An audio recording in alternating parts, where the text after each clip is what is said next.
ta sqarojmë për publikun, nëse dëshironi që kjo sasi e rushit të krijohet një lëng për ta pirë, për ta konsumuar, i shtoni shumë më pak ujë,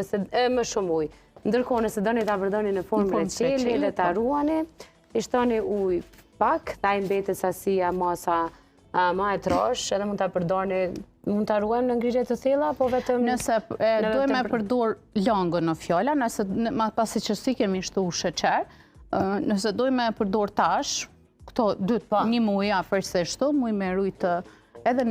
dikon në ambjente të erta, muj me rujtë edhe në frigorifer, por nëse dojnë me rujtë edhe afat gjatë, se nuk e din kur mundesh me përdor, është mirë me rujtë ngrirje të thellë.